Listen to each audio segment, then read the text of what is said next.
I was at this event today, and one of the speakers, Aaron Postel, actually had challenged us today to do something. And what she challenged us today was to put out your reason why out into the universe, right? Put it out on Facebook. I guess Facebook's as close to the universe as we can get. Why is it that you do what you do? What drives you? And I think many of you that have who know me and connect with me before have listened to some of the podcasts and stuff I put out are getting a pretty good understanding of why I do what I do and my driving motivation. I'll take it back a little bit further. Quite a few years ago, well, maybe 25 years ago, perhaps. I remember I was working in West Edmonton Mall, and I was working in Phase 3, so it tells you how long ago that was. And as I was working, my brother-in-law at the time, and again, great guy. I mean, it's just we became reacquainted as friends. We haven't talked in quite a while. I hadn't seen him in a while, but he made a comment, and the comment wasn't mean. It was simply true, and I didn't realize how much it affected me. And they were talking about me. I was hiding behind a cabinet, pulling off some plastic protective covering off of a cabinet, and I heard the words, David's a great guy, but he's kind of useless. Honestly, it pissed me off. I was upset, not because he said it, because it was true. Because at that point in my life, I figured that life is a party, and I bore no responsibility for anybody, let alone myself. And so it's and I didn't realize how much it affected me, and I didn't think it had actually, but obviously it did because I remember it, and it really didn't come to light until quite a few years ago when I started following the work about Tony Robbins, and I was fascinated by some of his teaching and his education, and of course very fascinated by neuro-linguistic programming, which I've been really kind of looking into for many, many years, for almost 2 decades now. And one thing Tony Robbins had said is that we're motivated by a primary question. And the primary question, it becomes the foundational driver for your life. And quite often we don't know what that primary question is. So I kind of dug into my own psychology, and I wasn't trying to make something up. I was trying to see if it would kind of come up unbidden. So I kind of threw it out to my subconscious, saying, what is my driver? I mean, I've been a student for personal development and for fitness, for natural health care for as many years as I can remember. And I don't remember exactly when the time was, but it just something kind of came up to my mind, and I realized what the driver was. And I had wasted so many years, and a lot of people say I was being educated informally in life, but I had considered a waste of so many years of my life just being foolish, and my biggest driver was that I was afraid that one day if I had died suddenly, at that point in my life, that I would have died being deemed completely worthless and had not contributed to the world at all in any way, shape, or form.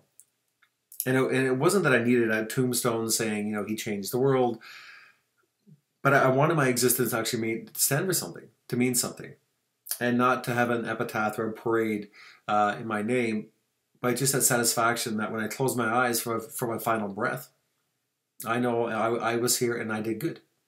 And I think all of us at some deep intrinsic level, really feel that way, that we have some meaning beyond just drawing breath day to day, beyond just paying taxes, beyond, just the daily tasks that we get caught up in, the minutiae of details.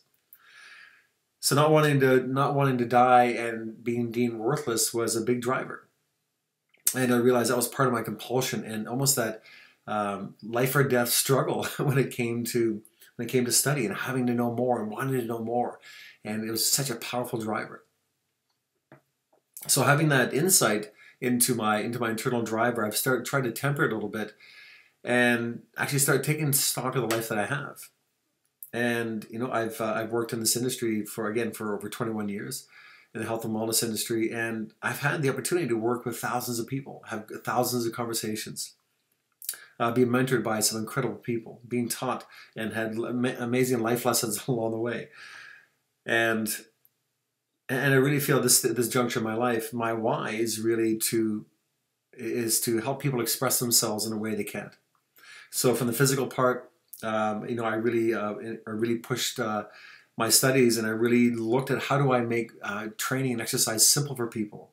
How do I make the process so that anybody, no matter where they are starting out in fitness, no matter where they are in their life, we can find a way to move them forward. And that's where Sam came in. That's why I learned to work with our orthopedic rehabilitation, work with people with brand new shoulders and new hips and new knees. Work with people with all sorts of things going on, and have enough of a repertoire of tools in my toolkit that I could really make a difference in the lives of almost everybody I met that was willing to come in and spend the time doing the work. And I tell you, that's been incredibly rewarding. And it's made a big impact on me when I see the joy in people's faces when they realize they had it all the time. They had the skill. They had the capacity. I basically roadmapped it for them and gave them some shortcuts that I learned over the years. So phenomenally rewarding. And then when it comes to the psychological part with the I Am Project, it was the same thing. I wouldn't wish people to go through the frustration and the chaos that I put myself through for so many years, fighting against myself. And so I go, how do I, that part just sucked. That was no fun. That was no fun being inside my head. That was no fun smiling on the outside and just really feeling like a fraud on the inside because I just couldn't pull it off. I mean, I was making some inroads in my life. Life wasn't bad, but I just really felt that I wasn't living up to my full potential. And with the help of Beth Hananewski out of Kelowna, who's an incredible coach and mentor, and just a really important person in my life for the wisdom that she's given me. Over a few conversations, we finally decided that Sam was the same thing that we could use for our psychology. It's all about being emotionally stable. And for every part of my life, from my career and finances to my relationship with my kids, family life, to my wellness, to my spirituality, to my contribution, all these parts of my life, what I was looking for was to feel a certain way, to feel connected, to feel good, right? So the whole idea of SAM, the whole SAM acronym that we used in fitness fit into our psychology as well. So at the end of the day, my why is to take these two components out there and for those that are struggling, those that are having a hard time making any headway forward, feeling they have an anchor tied around their neck and they're just not going anywhere despite being good people, trying to do good things, trying to do their best to make it through day to day, and then just feeling like they're just getting hammered along the way. That maybe the stuff that I've learned over the last 2 decades can provide some insight and some shortcuts.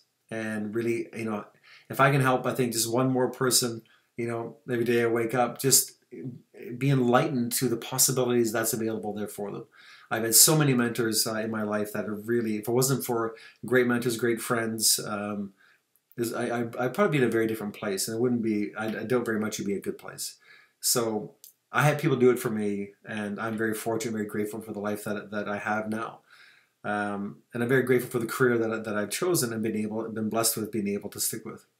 So that's my why. My why is to take it out there and give the information, provide the skill to anybody who's willing to listen. So with our programs, with our Factor 3 programs and working with Sarah with the Healthy Role Models, with the I Am Project coming up next week, next Wednesday, it's all these things are just really a part of our ongoing drive to make the lives of people better around us, because really it's the best feeling in the world. So try not to make this a big run-on sentence, but and it's 10:15 Saturday night after a long day, and I'm all tired, but we were challenged to get this out, and I thought it was important. So have an amazing night, everybody, and know that your why should be impactful, and finding a really powerful driver that involves you, but it's not necessarily about you. And as one of my favorite historical figures, the great Einstein, had once said, "Only a life lived in the service of others is a life worthwhile." And I truly believe that, because as of over the last the last 10 years, as I focus more and more on really how do I enrich the lives of others, I found in turn my life became much richer, and it seemed to be such a beautiful relationship with the world around you. And it's, and of course a lot of great quotes speak to that, but I think you need to experience it. And when really life isn't about you and about all your problems, it becomes an amazing life. And I think that we're really no different one from the other. No matter how different our status may look like in life, we're on the same path. We're all fellow travelers, and we're here to help each other out. So again, have an amazing night, and we'll talk soon. Bye.